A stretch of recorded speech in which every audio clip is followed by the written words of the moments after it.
गगन मंडल घर दीन दीन रूप चढ़े देहि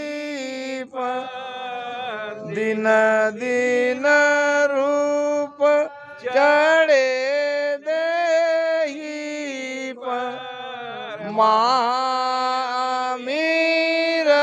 सपिया जोगिया गगन मंडल घर किया हो जोगिया गगन मंडल घर किया। ये भेद बता रहे महाराज कि सूरत है माकड़ी, तार है सांस। सांस के आधार से ये सुरती चलती है। अब ये सांस कौन सा है? जब ये सांसों सांस में हम राम राम भजन करते हैं तो यहाँ पेट में श्वासा होती है अमाऊ। प्रेम भक्ति के अंग में महाराज ने लिखा है सांस अमाऊ नाभ बंक पीछम दिस वाही। यहाँ जो श्वासा अमाऊ होती है, अमाऊ किसको कहते? अमाऊ नहीं समझते।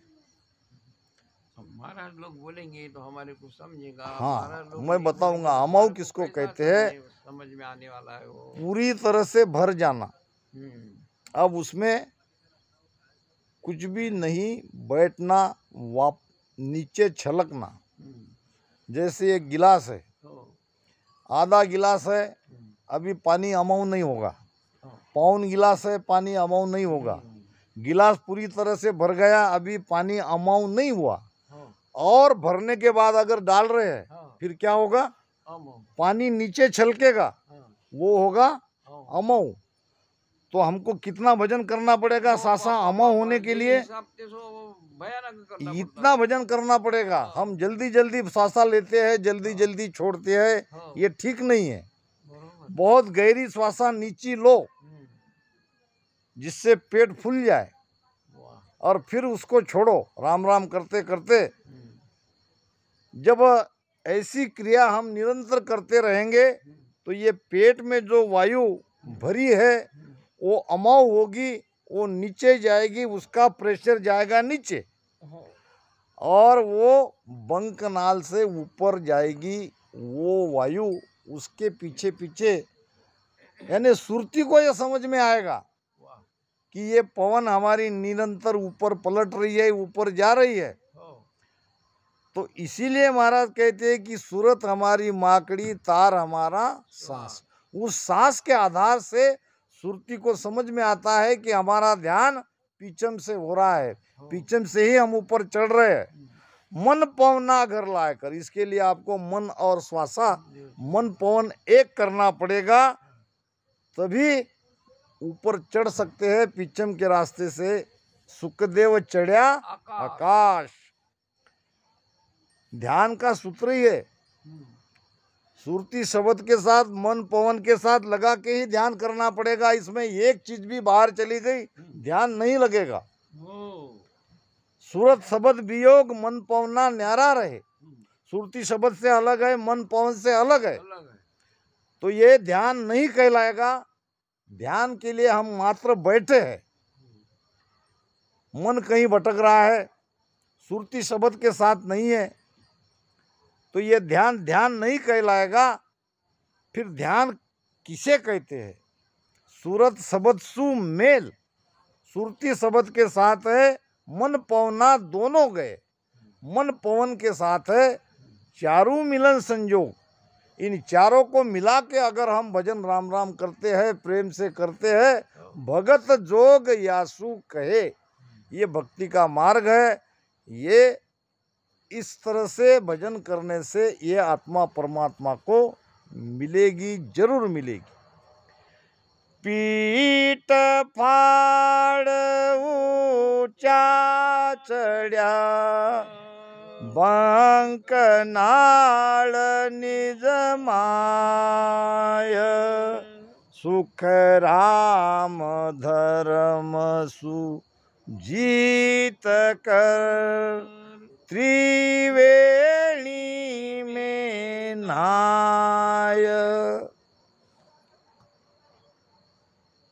बहुत लोग ऐसा समझते हैं, मानते हैं कि ये तीनों नाड़ियाँ यहाँ से निकलती है। जब यहाँ से निकलती है तो पीठ को कौन फाड़ता है? अच्छा, पीठ में फाड़ते हैं तो वहाँ है क्या? तो ये रीढ़ की हड्डी, ये जो है जिसको बंकनाल कहते हैं, ये रीढ़ की हड्डी के अंदर से तीनों नाड़ियाँ अलौकिक ग्रंथ में देखना पड़ेगा। अलौकिक ग्रंथ में महाराज ने सारा निर्णय किया है। ये तीनों नाड़ियाँ रीढ़ की हड्डी से ऊपर चढ़ती है, यहाँ तक रीढ़ की हड्डी में बराबर आती है। बीच में सुषुम्ना, आजू बाजू ईड़ा पिंगला, और नीचे मूलाधार से इसका उद्गम है। अब हम जा रहे हैं सुषुम्ना के रास्ते से। ये हमारा पवन को ही ले जाना है, प्राण को ही 10वें द्वार के बाहर ले जाना है। 9 द्वार से जिसका प्राण निकलेगा वो वापस आएगा। अगर इतनी ऊंची भक्ति करते हैं और ये भी हम दावा करते हैं कि हम 10वें द्वार के बाहर है, तो जरूर देखना चाहिए प्राण कहाँ से निकल रहा है। 9 द्वारा 9 दरवाजा जगत सब जावे, जाका वारन पारा, मेरे रामा जाका वारन पारा। 10वें जाय उगाड़े सोई, 10वें जाय उगाड़े कोई, सो है गुरु हमारा। 9 दरवाजा जगत सब जा सबको पता है, सब जगत 9 दरवाजे से जा रहे हैं। अब हम सब भक्ति करने के बाद, सारे कमलों को छेदन करने के बाद अगर हम 9 द्वार से ही जाते हैं, अब हमें तो पता नहीं चलेगा मगर लोगों को तो पता चलेगा। तो ये नहीं होना चाहिए। क्यों? कि हम यही कर रहे हैं कि केवल सुरती के साथ शब्द नहीं ले जा रहे, हम प्राण को भी ले जा रहे हैं। प्राण हमारा ऊपर चढ़ रहा है। जब त्रिकुटी के ऊपर चला जाएगा प्राण, तो ये गारंटी हो जाएगी अब वो 9 द्वार से नहीं जाएगा। और 1-2 जन्म लगेंगे, नहीं ऐसी बात नहीं है, मगर जिस जन्म में हम अमरलोक में जा रहे हैं, जो हमारा आखिरी जन्म होगा, उस जन्म में 10वें द्वार फोड़ के ही जाना पड़ेगा सबको। अभी तो ये स्थिति होती है, अभी तो केवल स्थिति हुई है। जाना तो तब है जब 10वां द्वार फोड़ के बाहर निकल जाएंगे। गर्भ चेतावनी में महाराज ने सारा निर्णय किया है, जब तक 10वां द्वार नहीं फूटेगा तब तक अमरलोक में नहीं जाएंगे। 9 द्वार से जब जाते हैं तो कोई न कोई निशानी जरूर मिलती है। मुख से प्राण निकला तो मुख क्या करेगा? खुला रह जाएगा। आँख से निकली, आँख खुल जाएगी। नीचे दक्षिण द्वार से निकला, टट्टी पेशाब होगी। नाक से निकला, नाक खुल जाएगी। ये पूर्व पश्चिम उत्तर दक्षिण 4 द्वार है, 4 पोल है, 4 पोल के 9 द्वार है।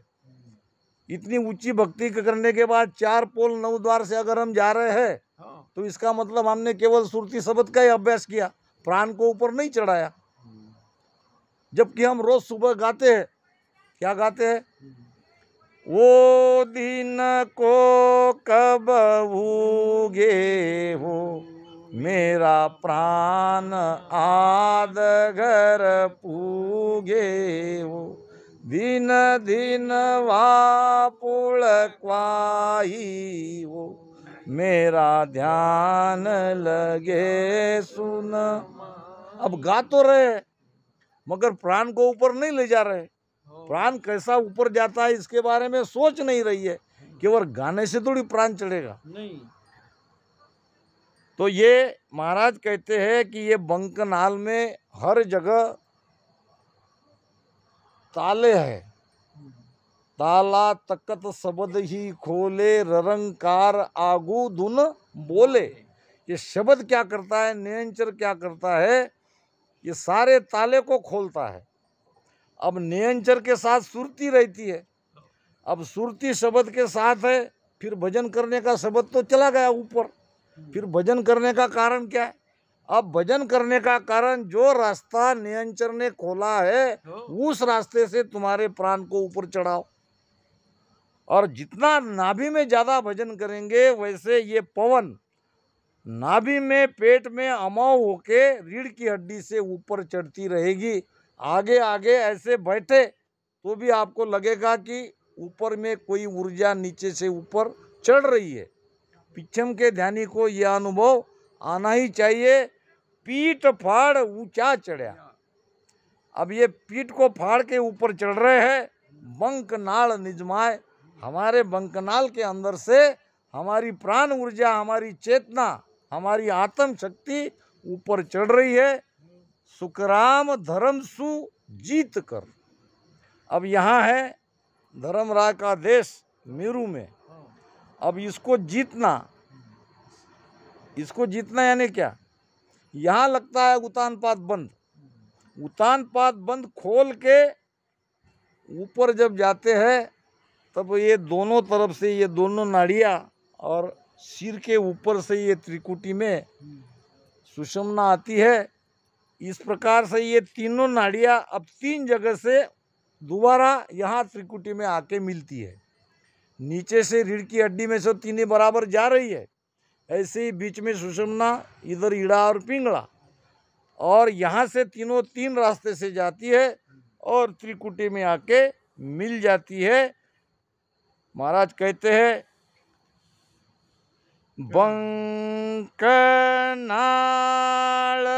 होय ऊंचा जाओ, त्रिगुटी माय अनाहद भाओ, सुखमण गंग निशोदिन नाओ, हरे मन दसवे द्वार में पिलरे, हरे मन दसवे द्वार में पिलरे, ज्ञानी मन नर रे। बंकनाल से ही ऊंचा चढ़ना पड़ेगा। बंकनाल को ही सुषुम्ना कहते संस्कृत में। बंकनाल होए ऊंचा जाओ, सुषुम्ना के रास्ते से चेतना को ऊपर चढ़ाते रहो और सुकमण गंग निशो दिन ना हो। अब सुकमणा का आनंद त्रिकुटी में रात दिन लो और फिर ऐसे दोनों ईड़ा पिंगला एक होके ऐसे ऊपर बनती है सुषुम्ना और उस रास्ते से आगे जाना पड़ता है।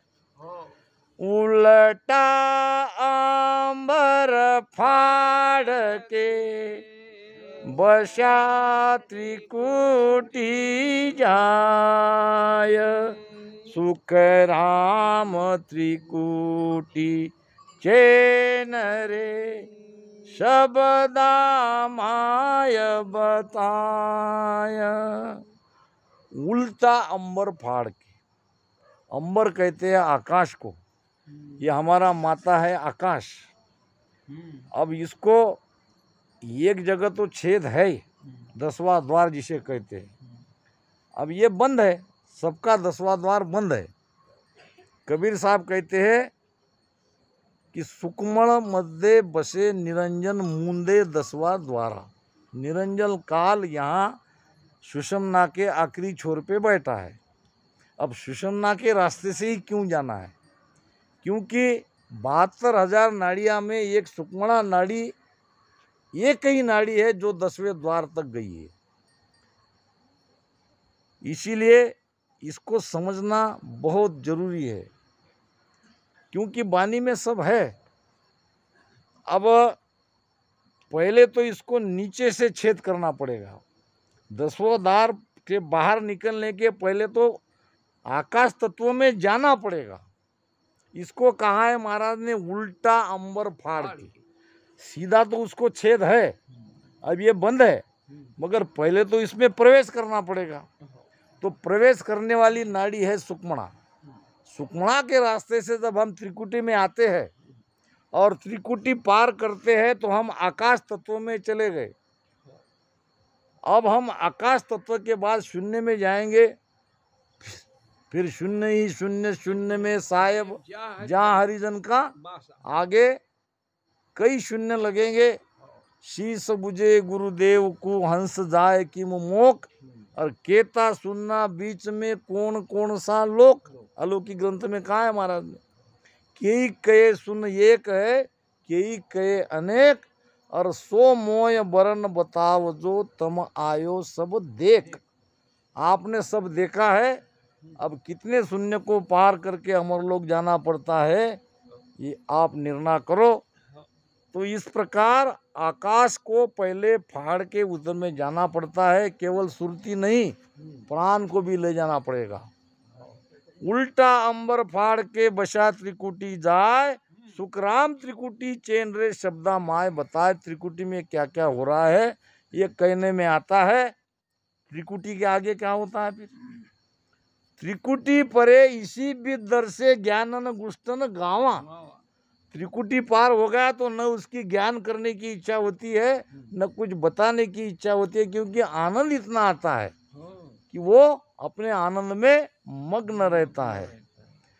मन पवना आकाश लग, सूरत सबद घर एक, सुख राम त्रिकुटी पहुँचिया, देह छिन मातर देख। अब आकाश तत्व है ये माता, वहाँ मन पवन और सूरत शब्द चारों इकट्ठे रहते हैं। ध्यान लगने का प्रमाण ही यही है। महाराज ने कहा है कि ध्यान हमारा लग गया, ये कैसे समझे? लागा ध्यान खबर तब पाई, सूरत निरतरा मेला, मन सो पवन शब्द मिल तीनों हुआ आधगर मेला। अगर ये चारों चीजें इकट्ठी यहाँ पे लगी है तो हमारा ध्यान लग रहा है। अगर नहीं लगी है तो वहाँ हम नहीं पहुँचे। तो मन पवना आकाश लग, सूरत शब्द घर एक, अब सुखराम त्रिकुटी पहुँचिया, देह छिन्न मातर देख। यानी शरीर है कि नहीं है इसका पता नहीं चलता। छिन्न मात्र का मतलब क्या? अब केवल हम सूरत ही है, हम अब शरीर नहीं है इसका कोई उसको भान नहीं रहता। अब केवल सूरत ही लगता है कि हम सूरत है। तो अब 11 बज गए। इन्हीं शब्दों के साथ वाणी